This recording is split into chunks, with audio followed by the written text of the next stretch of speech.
Bwana Yesu asifiwe. Mtu wa Mungu, ninakusalimu katika jina takatifu, jina la Bwana na Mwokozi wetu Yesu Kristo. Ni muda mzuri ambao tuko ukingoni kabisa kumaliza mwaka wa 2025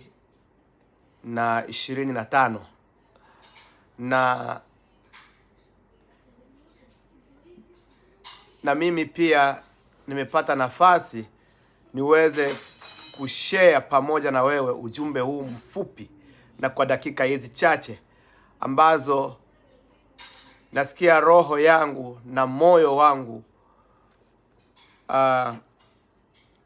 umeamka niseme jambo kwa ajili ya kwenda kumaliza mwaka. Kwa sababu tunapokwenda kumaliza mwaka ni kwamba tunakwenda kuanza mwaka mwingine. Lakini lazima tuanze mwaka mwingine na ujumbe ambao unaweza kutuvusha ili kuingia katika mwaka mpya wa 2026. Na ni furaha yangu kwamba inawezekana wewe unayenisikiliza uko mzima, Mungu amekupa afya. Lakini labda mwingine ni mgonjwa sahi, ni dhaifu wa mwili. Lakini wote nataka tu kwa dakika hizi chache munisikilize.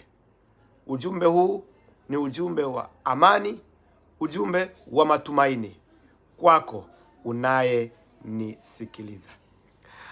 Tutasoma andiko letu la msingi kabisa katika waraka kwa Waebrania sura ile ya 12 na mstari wake mdogo wa 14 ambao unasema, tafuteni kwa bidii kuwa na amani na watu wote, na huo utakatifu ambao hapana mtu atakaye muona Bwana asipokuwa nao. Neno hili mimi limenijenga sana. Neno hili mimi limekuwa neno la baraka kwangu. Na natamani pia na wewe neno hili liwe la baraka kwako. Neno la Mungu linasema kwamba tafuteni kwa bidii kuwa na amani na watu wote, na huo utakatifu ambao hapana mtu atakaye muona Kristo, atakaye muona Bwana asipokuwa nao. Hapo ninapata mambo mawili au matatu. Jambo la kwanza, ninapata kutafuta amani. Na jambo la pili, ninapata bidii. Jambo la tatu, ninapata utakatifu. Haleluya. Tunaambiwa na neno la Kristo kwamba tutafute kwa bidii kuwa na amani na watu wote. Kuna watu wanatafuta kwa bidii sana kuwa na mali, kwa bidii sana kupata wachumba, kwa bidii sana kupata marafiki, kwa bidii sana kufanya anasa za dunia. Mtu anafanya bidii yake yote kumtafuta malaya fulani hivi wakafanya uzinzi. Mtu anafanya bidii sana kutafuta kahaba mmoja hivi wakafanya uasherati. Mtu anafanya bidii sana bidii sana. Kama ni mnywaji wa sigareti, atafanya bidii sana kupata sigara aweze kuivuta. Mtu anatafuta kwa bidii sana. Kama ni mnywaji wa pombe, atafanya bidii yake yote kutafuta pombe, anywe pombe, ndipo atasikia roho yake inakuwa na amani, ndio atasikia moyo wake unatulia, unakuwa na amani. Lakini ujumbe wa leo ni kwamba neno la Mungu linasema tafuteni kwa bidii kuwa na amani na watu wote. Hili neno kutafuta kwa bidii, kwa nini neno la Mungu alijasema tu mtafute kuwa na amani na watu wote, lakini linasema kwamba tafuteni kwa bidii? Maana yake kwa nguvu zako zote tafuta kuwa na amani na watu wote. Tafuta amani, lakini uitafute kwa bidii. Amen. Haleluya. Kutafuta kitu kwa bidii. Anayetafuta kwa bidii ndiye anayepata kile anachokitafuta. Kwa bidii, kwa bidii. Sasa mwaka huu tunapokwenda kumaliza, labda ulikuwa na ugomvi na watu fulani, ulikuwa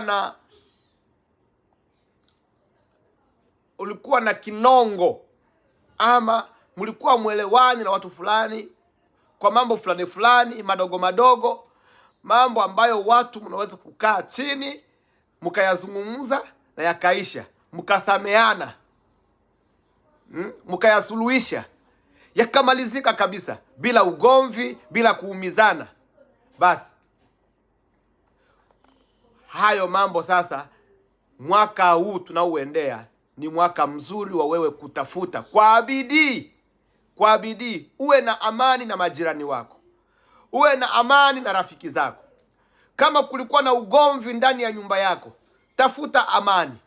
Baraka za Mungu uingia mahali palipo na amani. Kubarikiwa kunakotoka kwa Mungu huja kwa watu walio na amani. Amani ya moyo wako itafungua milango ya baraka ambazo unataka Mungu akufungulie. Amani. Amani. Watu wasiopenda amani ni watu ambao wanafuatilia maisha ya wengine. Wakishajua maisha ya wengine, tayari anaanza kuchokonoa maneno ambayo hayana msingi, hayana kichwa, hayana mkia. Lengo lake tu ni kwamba amani itoweke, ugomvi aingie, apate visababu vya kuanzia hapo. Lakini nakushauri kama mtumishi wa Mungu kwamba tafuta kwa bidii kuwa na amani na watu wote. Bidii inahitajika ili kuwa na amani na watu wote. Tusome kitabu kile kitabu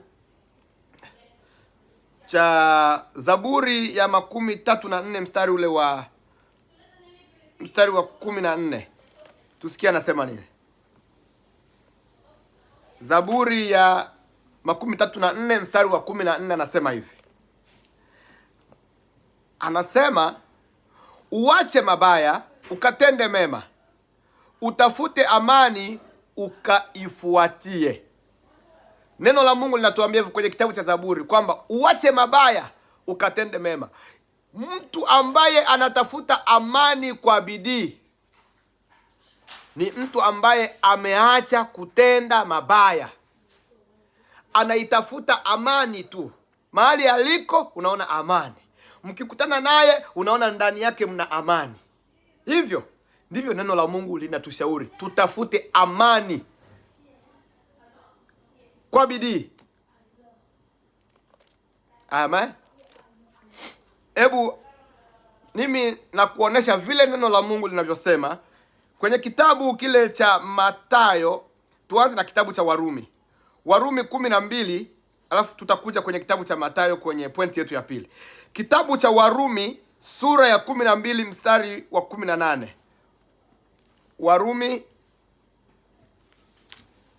Kitabu cha Warumi sura ya 12 na mstari ule wa 18 anasema, neno la Bwana linasema, Warumi 12, Warumi ni sura ya 12 na mstari wa 18 anasema hivi, bali Mungu amevitia, ni kitabu cha Warumi, nimekwenda Wakorintho. Warumi 12 mstari wa 18 anasema hivi: kama yamkini kwa upande wenu mkae katika amani na watu wote. Kama yamkini mkae katika amani na watu wote. Mstari wa 19 unasema, wapenzi, msijilipize kisasi. Mtu ambaye anataka amani, mtu ambaye anatafuta amani kwa bidii, hata kama wakimtendea mabaya kiasi gani, hawezi kulipiza kisasi. Hawezi kulipiza kisasi. Neno la Mungu linasema nini? Wapenzi, msijilipize kisasi, bali ipisheni ghadhabu ya Mungu, maana imeandikwa, kisasi ni juu yangu mimi nitalipa, anena Bwana. Haleluya. Mtu ambaye anataka amani na watu wote, hata kama wakimtendea mabaya kiasi gani, huwa alipizi kisasi. Kwa sababu gani? Ndani yake amebeba amani, amebeba roho ya amani, amebeba amani.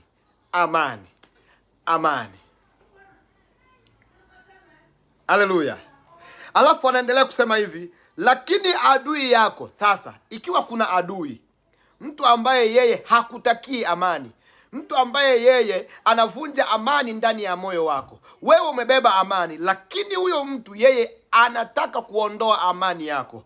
Sikiliza, anasema adui yako akiwa na njaa, adui yako akiwa na njaa mlishe, akiwa na kiu umnyeshe maji. Maana ufanyapo hivyo, sikiliza, ufanyapo hivyo utampalia makaa ya moto kichwani pake. Unaona, kama kuna mtu anaondoa amani yako, unamwona amekuwa adui, wewe amani unaitaka, lakini yeye ile amani haitaki, anasema kwamba huyo mtu wewe msaidie, mpe chakula, mpe maji anywe, akiwa na kiu mpe maji. Ni utakuwa kama unamwekea makaa ya moto juu ya mgongo wake. Haleluya. Bwana apewe sifa. Amen. Sasa unapokuwa unaishi maisha ya amani na watu wote, Mungu atajaza furaha ya ajabu ndani mwako. Mungu atang'arisha uso wako.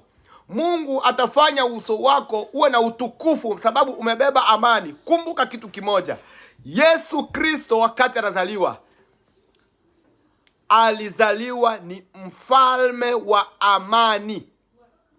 Na kama Yesu ndiye mfalme wa amani, na wewe umeokoka, wokovu ya Kristo iko ndani mwako, jambo la kwanza, lazima ndani mwako muwe amani, kwa sababu aliye ndani yako ni mfalme wa amani.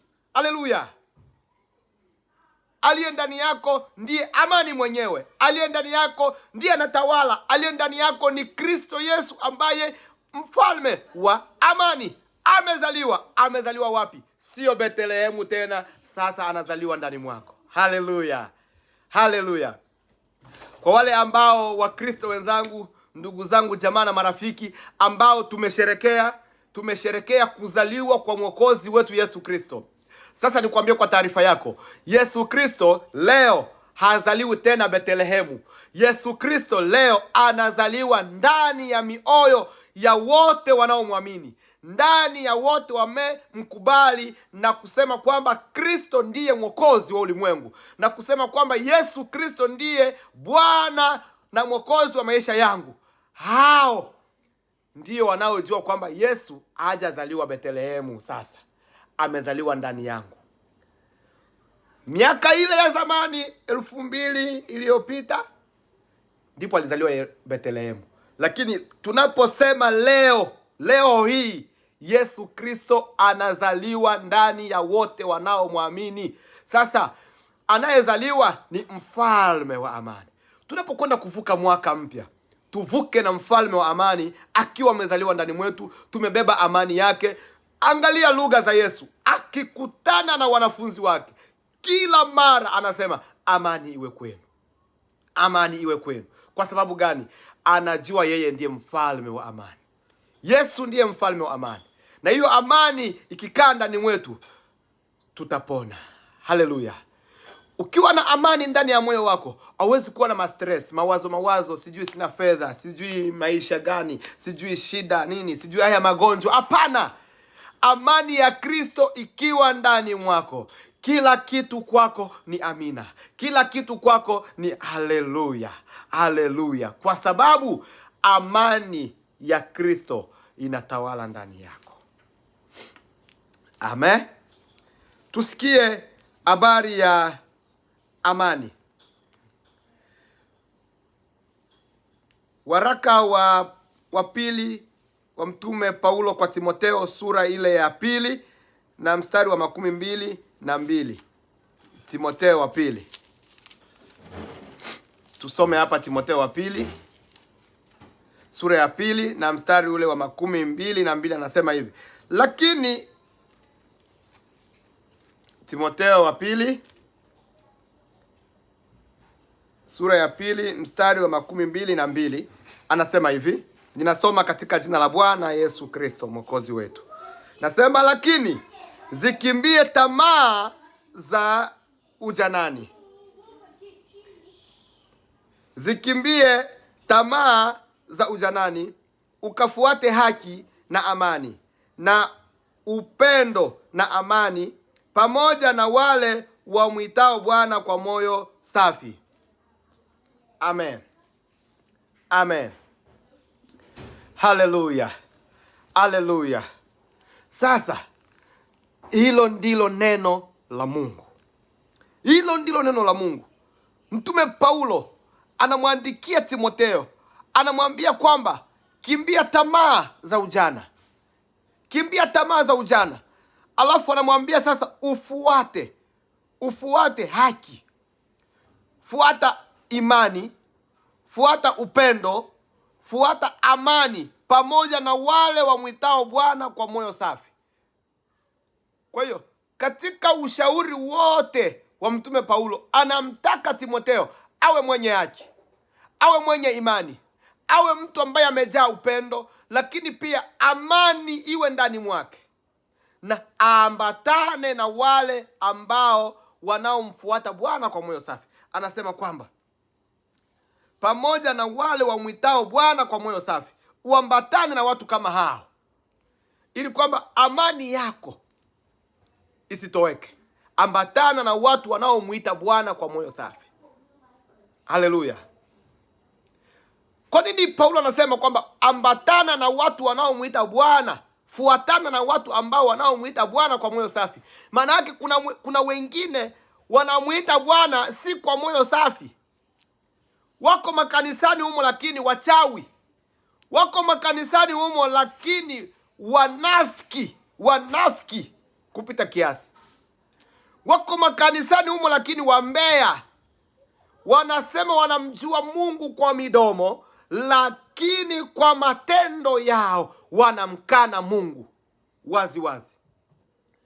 Kwa midomo yao ukiwakuta wanavyoniimbia, wanavyonisifu, utasema hawa watu wa Mungu kabisa. Lakini ukiangalia mwenendo, matendo, tabia zao, wanamkana Mungu. Wanamkana Mungu. Sasa usiwe kama hao. Anasema ambatana na watu ambao wanaomwita Bwana kwa moyo safi, ili amani yako iendelee kubaki ndani ya moyo wako, ili uendelee kuishi kwa amani. Haleluya. Bwana asifiwe sana. Na jambo la pili, anasema kwamba huyu mwandishi wa kitabu cha Waebrania anasema kwamba na huo utakatifu ambao hapana mtu atakayemuona Bwana asipokuwa nao. Haleluya. Utakatifu ambao hapana mtu atakayemuona Kristo, atakayemuona Mungu Yahweh, Jehova Elohim, Adonai, asipokuwa nao. Hivyo tu, full stop.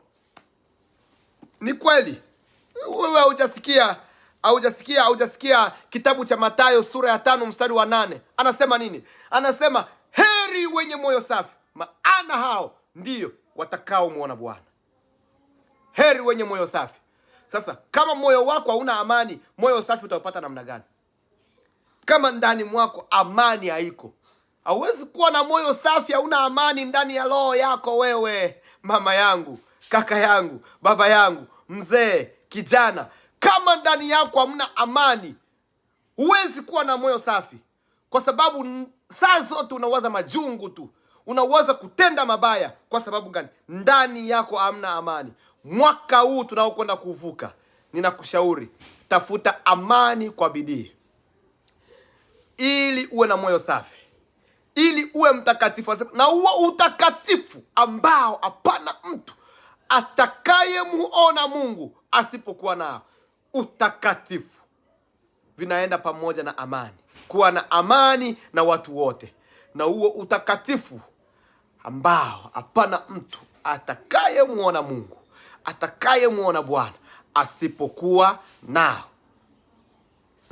Na Mungu, kwa taarifa yako, anajua kweli wazi kwamba duniani watakatifu wapo. Kitabu cha Zaburi 16 mstari wa 3. Zaburi 16 mstari wa 3 anasema hivi. Wacha nikusomee, kwa sababu wewe ni mvivu wa kusoma Biblia. Nitakuwa ninakusomea maandiko ndipo usipate shida. Mungu anajua kweli wazi kwamba duniani watakatifu wapo. Sikiliza, anasema hivi kwenye kitabu cha Zaburi sura ya 16 na mstari wa 3, anasema watakatifu waliopo duniani ndio walio bora. Anasema watakatifu waliopo duniani ndio walio bora. Mungu anasema nini? Hao ndio niliopendezwa nao. Haleluya! Hao ndio niliopendezwa nao. Sasa wewe hauwezi kufurahia na wewe Mungu ajitape kwa ajili yako kwamba fulani mwenyewe yuko duniani ninapendezwa naye. Mungu akajitapa juu ya Ayubu, akasema ukiona mtu wangu kule, mtu wa haki sana, mtu mzuri sana. Mungu anajitapa juu ya Ayubu. Anamuuliza shetani, hukumuona yule jitu wa mbinguni? Au kumuona yule mtakatifu anayeishi duniani? Shetani anauliza, nani huyo? Anaangalia hivi darubini yake, shetani anaangalia, nani huyo ambaye Mungu anajitapa kwa ajili yake? Mungu anasema Ayubu. Ule jamaa iko vile kwa sababu wewe Mungu umembariki mali, umempa amani. Angalia hivi, anasema wewe tulia. Sasa wewe nenda kamnyanganye mali zote na watoto na kila kitu, tuone kama tanikana. Katika mambo yote shetani alichofanya kwa Ayubu, Ayubu hakupoteza amani ndani ya moyo wake. Alisema tu kwamba uchi nalizaliwa, uchi nitarudi mavumbini. Siwezi kumkosea Mungu wangu. Walio na amani ndani ya moyo wao, walio na amani, waliombeba mfalme wa amani ndani ya mioyo yao, kamwe hawawezi kumsaliti Mungu. Hata wapitie changamoto gani ya maisha, hawawezi kumsaliti Mungu. Tafuta kwa bidii kuwa na amani na watu wote. Licha ya watu wanadamu ambao wanatuzunguka wametenda jambo gani baya kwako, wamekuzurumu mali yako, wamefanya kitendo ambacho huwezi kuvumilia, sema nimebeba mfalme wa amani, Yesu Kristo anaishi ndani mwangu. Kamwe sitamkana Kristo. Mwandishi akaandika kwamba ni nini kitanitenga na ufalme wa Mungu? Njaa? La hasha. Magonjwa? La hasha. Umaskini? La hasha. Matusi ya wanadamu? La hasha. nini? Anasema hakuna kitakachoweza kunitenga na upendo wa Kristo Yesu. Na wewe tafuta huyo Kristo Yesu, ndiye mfalme wa amani, ili uvuke naye, uanze nao mwaka huu tunaoendea wa 2026. Mwaka mzuri sana ambao Bwana ameahidi mambo mengi ya ajabu atakayotutendea, na yote yamejaa baraka na neema juu yake. Kwa hivyo mtafute sana amani na Bwana atakubariki. Amen. Haleluya. Amen. Barikiwa na Yesu. Amen. Amen.